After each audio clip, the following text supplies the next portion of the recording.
Hello students, how are you today? Standard 5 subject English.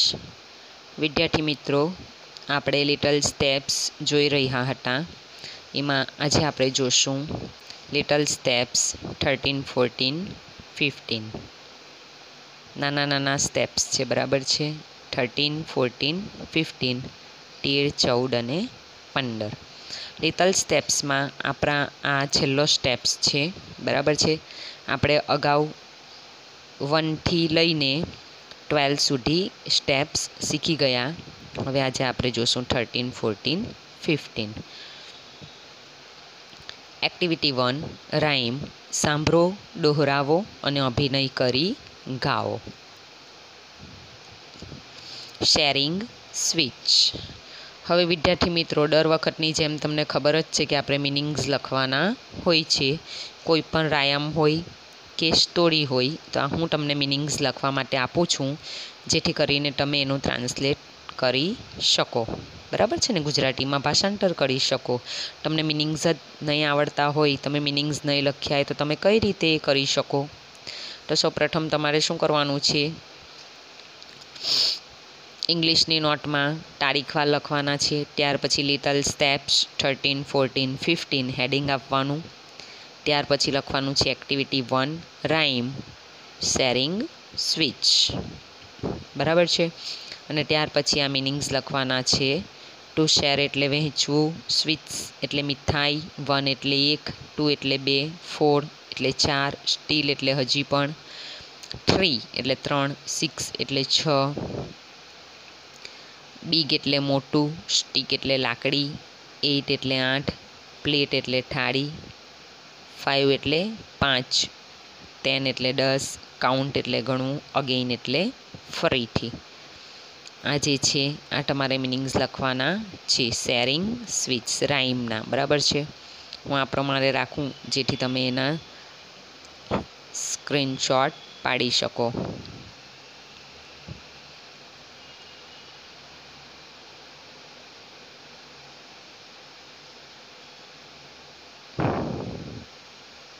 ચાલો, ત્યાર પછી એક્ટિવિટી 2 જે છે આપણી સ્ટોરી છે, બરાબર છે. એટલે તમારે લખવાનું activity 2 story. The class goes four a picnic. આ હેડિંગ લખવાનું. ત્યાર પછી આ ક્લાસ એટલે વર્ગ, પિકનિક એટલે સહેલ, પ્લીઝ એટલે મહેરબાની કરીને, ટીચર એટલે શિક્ષક, લેટ્સ એટલે ચાલો, ચિલ્ડ્રન એટલે બાળકો, 5 એટલે 5. ત્યાંથી લઈને આ પણ લખવાનું છે ઇન ફ્રન્ટ ઓફ એટલે ની સામે. ત્યારથી લઈને ટુ સ્ટે એટલે રહેવું, અને આ સ્વેપ્ટ એટલે વાળ્યું. અહીં સુધી તમારે લખવાના છે, બરાબર છે. હું આ પ્રમાણે મોબાઈલ રાખું જેથી તમે સ્ક્રીનશોટ પાડી શકો અને લખી શકો. કાઉન્સમાં જે આપેલું હોય વધારાનું કે આ ભૂતકાળનું રૂપ છે એ તમારે લખવાનું નથી. આવું બધું હોય ને, જો અહીં સ્વેપ્ટ એટલે વાળ્યું, આ સ્વીપનો ભૂતકાળ એ તમારે લખવાનું નથી. તમારે ફક્ત મિનિંગ્સ જ લખવાના રહેશે, બરાબર છે. ચાલો, તો હવે આપણે સમજીએ એક્ટિવિટી 1, રાઇમ એટલે કે કવિતા, શેરિંગ સ્વીટ્સ. ટુ શેર એટલે શું કરવું? વહેંચવું. અને સ્વીટ્સ એટલે મીઠાઈઓ. મીઠાઈ વહેંચવી, મીઠાઈઓ વહેંચવી, બરાબર છે. 1 and 1 make 2. 1 એટલે 1, 2 એટલે 2, 1 અને 1 2 થાય.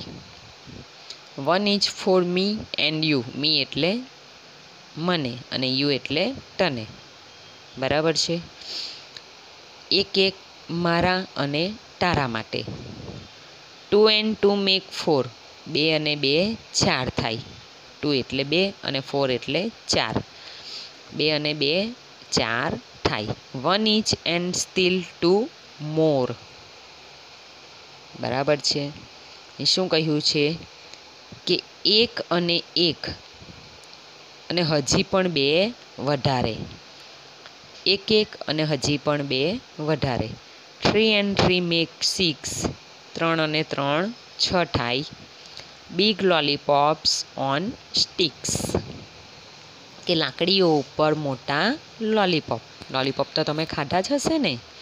તો શું કહ્યું છે અહીં કે બિગ લોલીપોપ્સ ઓન સ્ટિક્સ, લાકડીઓ અથવા સળીઓ, સળી હોય એના ઉપર મોટા લોલીપોપ. 4 and 4 મેક 8, 4 અને 4 8 થાય. 8 એટલે 8. Jalebis and barfis on the plate, કે થાળીમાં, પ્લેટ એટલે થાળી, થાળીમાં જલેબી અને બરફી, જલેબી અને બરફી ક્યાં છે? થાળીમાં. 5 and 5 મેક 10, 5 અને 5 10 થાય. Let's count them all again, તો ચાલો તે બધાને ફરીથી ગણીએ. કાઉન્ટ એટલે ગણવું, લેટ્સ એટલે ચાલો, ધેમ એટલે તેઓને, ઓલ એટલે બધા, અગેન એટલે ફરીથી, કે ચાલો તે બધાને ફરીથી ગણીએ. હવે અહીં આ જે આપણી રાઇમ છે શેરિંગ સ્વીટ્સ, એમાં આપણને અંકો આપવામાં આવેલા છે. તો જો એક પણ આવી જાય છે, 1 2 3, પછી 4 5 6, બરાબર છે ને. એ બધા અહીં આપણને નંબર્સ આપવામાં આવેલા છે.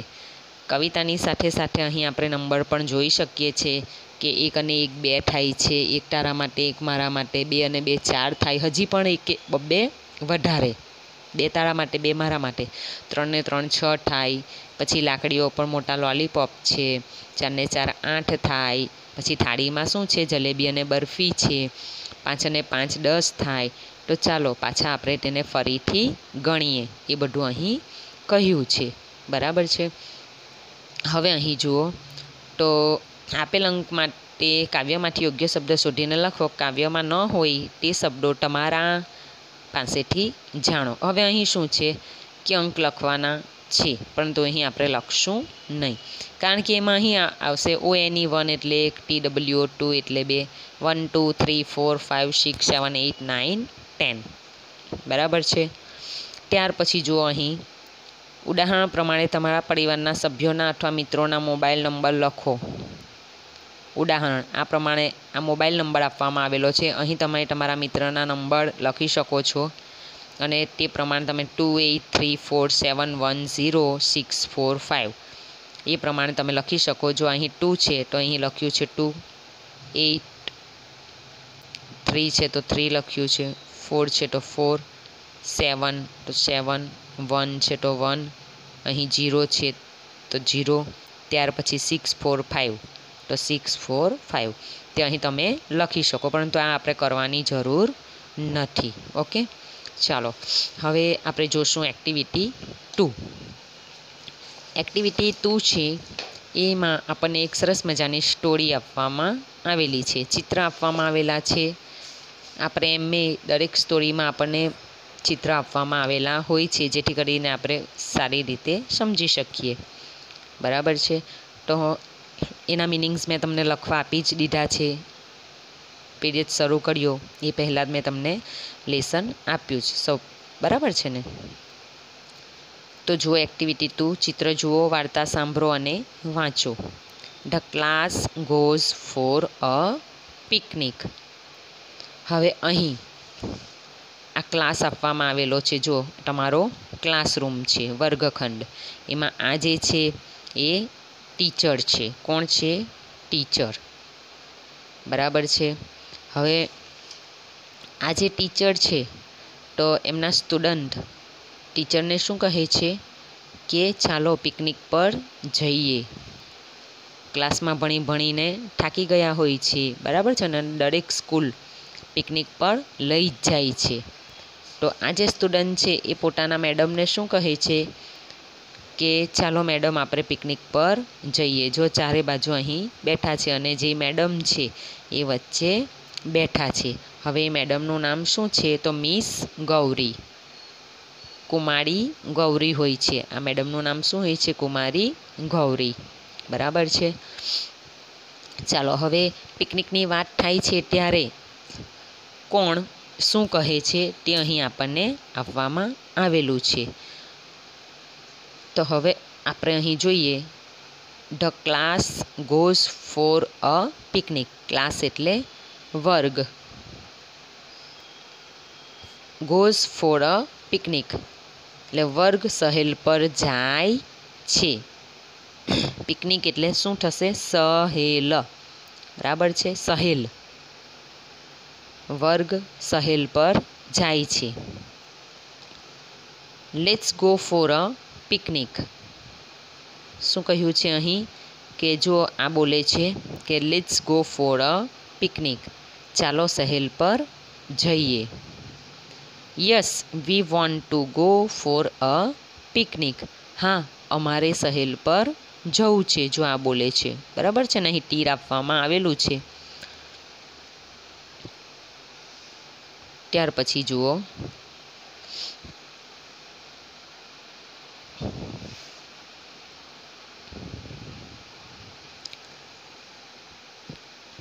Can we go for a picnic please, કે અમે સહેલ પર જઈ શકીએ. આ જે છે શું કહે છે આ સ્ટુડન્ટ કે મહેરબાની કરીને શું અમે પિકનિક પર જઈ શકીએ. Please teacher let's go for a picnic.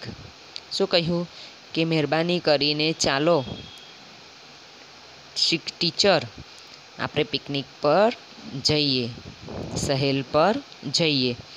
Okay let's go. સારું, ચાલો જઈએ. So the children of class 5 decided to go for a picnic. આમ 5મા ધોરણના બાળકોએ સહેલ પર જવાનો નિર્ણય કર્યો. આ બધા 5મા ધોરણના વિદ્યાર્થીઓ છે, આ એમના ટીચર છે. તો એમણે પિકનિક પર જવાનો વિચાર કર્યો. એટલે મેડમે કહ્યું, ટીચરે શું કહ્યું કે હા ચાલો આપણે પિકનિક પર જઈએ.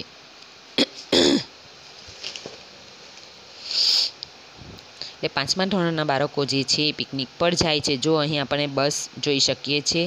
અહીં બધા જ વિદ્યાર્થીઓ બસમાં બેઠા છે અને બસ પર શું લખ્યું છે? School picnic. ડ્રાઈવર પણ છે હાથી. બરાબર છે. They took a bus and went to Sundarbans. હવે શું છે કે તેઓ બસમાં સુંદરવનમાં ગયા.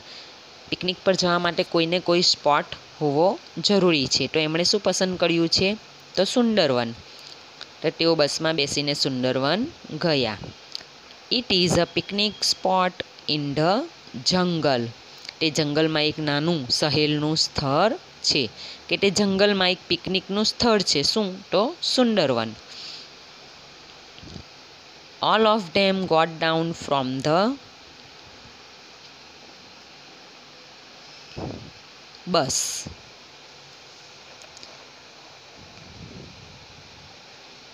કે શું થયું?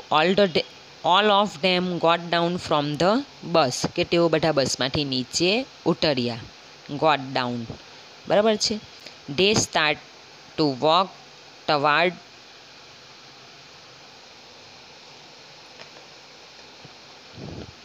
The jungle. અહીં શું છે? આ ધ આપવામાં આવેલો છે. બરાબર છે. They started to walk towards the jungle, કે તેઓએ જંગલ તરફ ચાલવાનું શરૂ કર્યું. સૌપ્રથમ તેઓ બસમાં બેસીને આવે છે સુંદરવનમાં. બરાબર છે. જંગલ હોય છે એમનું સ્પોટ. ત્યાર પછી તેઓ બસમાંથી નીચે ઉતરે છે અને તેઓ ચાલવાનું શરૂ કરે છે. કઈ બાજુ ચાલવાનું શરૂ કરે છે? તો જંગલ તરફ ચાલવાનું શરૂ કરે છે. સડનલી, અચાનક, ઇટ સ્ટાર્ટેડ રેનિંગ, કે અચાનક વરસાદ વરસવા માંડ્યો. They saw a building in front of them, કે તેમની સામે એક મકાન જોયું. They ran towards it. They ran towards it, કે તેની તરફ દોડ્યા. The door was open. દરવાજો ખુલ્લો હતો. They entered. તેઓ અંદર પ્રવેશ્યા. It was a very dirty house. Dirty એટલે ગંદુ, હાઉસ એટલે ઘર, કે તે ખૂબ જ ગંદુ ઘર હતું. They could not see anybody inside. કે તેમને અંદર કોઈ દેખાયું નહીં. ધે શાઉટેડ, તેમણે બૂમ પાડી. હવે જો અહીં આપણે ચિત્રમાં જોઈ શકીએ છીએ કે બસમાં આવે છે, ત્યાર પછી બસમાંથી બધા સ્ટુડન્ટ ઉતરે છે. જો ટીચર એમને ઉતારે છે અને ધીમે ધીમે તેઓ જંગલ તરફ ચાલવાનું શરૂ કરે છે. તો અચાનક શું થાય છે? તો અચાનક જોરથી વરસાદ પડવા માંડે છે.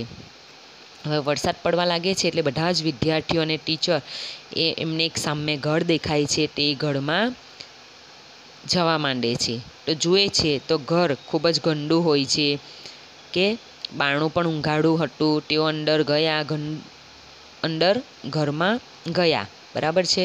પણ ઘર કેવું હતું? ગંદુ હતું, અને ઘરમાં કોઈ જ રહેતું હતું નહીં. તેમણે બૂમો પણ પાડી, પરંતુ કોઈ અવાજ આવ્યો નહીં. હવે શું થાય છે? તો જ્યારે એ ઘર પાસે જાય છે, ઘરનો દરવાજો ખુલ્લો હોય છે, ત્યારે એ બૂમ પાડે છે. They shouted, hello anybody there, hello કોઈ છે? હેલો એનીબડી ધેર, હેલો કોઈ છે? તો પણ અંદરથી કોઈ જવાબ આવતો નથી, કારણ કે ઘરમાં કોઈ રહેતું જ નથી. It's raining, can we stay here for some time. શું કહે છે?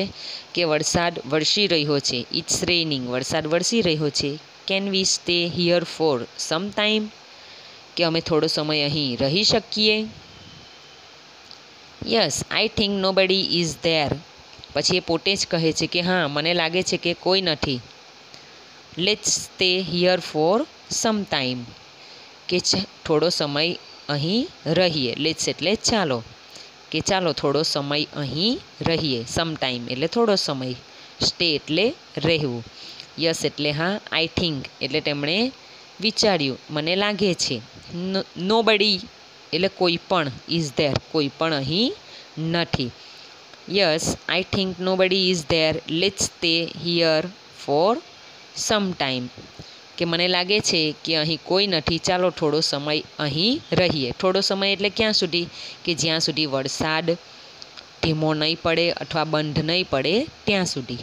But madam, the house is so dirty. પરંતુ શું કહે છે? પરંતુ મેડમ, કે ઘર તો ખૂબ જ ગંદુ છે. શું કહે છે એમનું સ્ટુડન્ટ? કે ઘર તો કેટલું ગંદુ છે. લેટ્સ ક્લીન ઇટ, ચાલો તે સાફ કરીએ. Four of you clean the kitchen. હવે શું કહે છે મેડમ? કે તમે 4 રસોડું સાફ કરો. Four of you clean the kitchen. 4 રસોડું સાફ કરે છે, અને 4 શું કરે છે? તો four of you clean these big room, કે તમે 4 આ મોટો ઓરડો સાફ કરો. 4 વિદ્યાર્થીઓને કિચન સાફ કરવાનું કહે છે, અને 4 વિદ્યાર્થીઓને જે બેઠક રૂમ હોય છે, મોટો ઓરડો હોય છે, તે સાફ કરવાનું કહે છે. હવે જો અહીંયા દરેક વિદ્યાર્થીઓ સાફ સફાઈ કરવા લાગે છે. ટીચર પણ એ રૂમને સાફ કરે છે. મિસ ગૌરી સેડ, કુમારી ગૌરીએ કહ્યું. સ્વીપ ધ ફ્લોર, એટલે શું કહ્યું છે? કે ભોંયને વારો. આ જે નીચેનો ભાગ છે ને, ભોંય તળિયું, તો શું કહ્યું છે? કે ભોંયને સાવરણીથી વારો. પપી સેડ, પપી બોલ્યો. I will sweep the floor, I will sweep the floor. પપીએ શું કહ્યું? I will sweep the floor. Puppy બોલ્યો, હું ભોંય વારીશ. પપી સ્વેપ્ટ ધ ફ્લોર, પપ્પીએ ભોંયને સાવરણીથી વારી. પપ્પીએ ભોંય તળિયું જે આ છે એ પપ્પીએ સાફ કરી દીધું, વારી નાખ્યું. થસ, આમ, ધે ક્લીન ધ રૂમ, તેમણે ઓરડો સાફ કર્યો. આ પ્રમાણે તેઓ ઓરડો સાફ કરી નાખે છે. બરાબર છે. તો આ આપણી છે સ્ટોરી.